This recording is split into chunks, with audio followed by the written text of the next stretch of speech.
नागालेण्डनि सुबुंफ्रा आसाम पुलिसखौ गाग्लोबदों। आसामनि सीमा बारनानै नागालेण्डआव सोलांदों गुगोल मेपआ।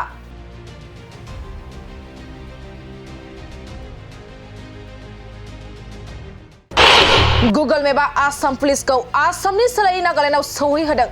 नंगौ, गुगोल मेपआ आसाम पुलिसखौ आसामनि सोलायै नागालेण्डआव सौहैहोदों।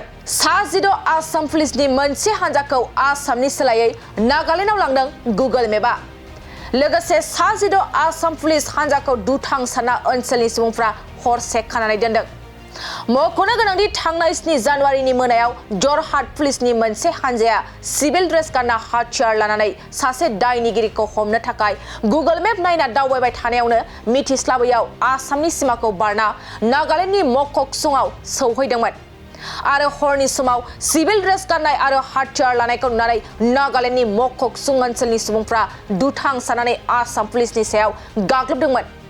उनथाराव जाथाय जानाय जायगायाव नागालेण्ड पुलिसआ सौहैना आसाम पुलिसनि मावथिफोरखौ रैखा खालामो।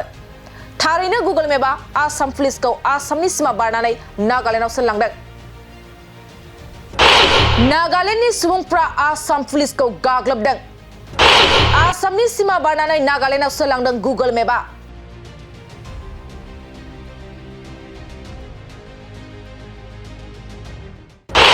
गुगोल मेपआ आसाम पुलिसखौ आसामनि सोलायै नागालेण्डआव सौहैहोदों। नंगौ, गुगोल मेपआ आसाम पुलिसखौ आसामनि सोलायै नागालेण्डआव सौहैहोदों। 16 आसाम पुलिसनि मोनसे हानजाखौ आसामनि सोलायै नागालेण्डआव लांदों गुगोल मेपआ। लोगोसे 16 आसाम पुलिस हानजाखौ दुथां साना ओनसोलनि सुबुंफ्रा हरसे खानानै दोनदों।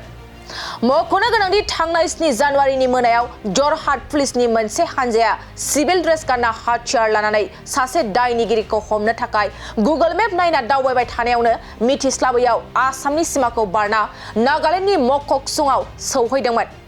आरो हरनि समाव सिभिल ड्रेस गाननाय आरो हाथियार लानायखौ नुनानै नागालेण्डनि मककचुं ओनसोलनि सुबुंफ्रा दुथां सानानै आसाम पुलिसनि सायाव गाग्लोबदोंमोन। उनथाराव जाथाय जानाय जायगायाव नागालेण्ड पुलिसआ सौहैना आसाम पुलिसनि मावथिफोरखौ रैखा खालामो।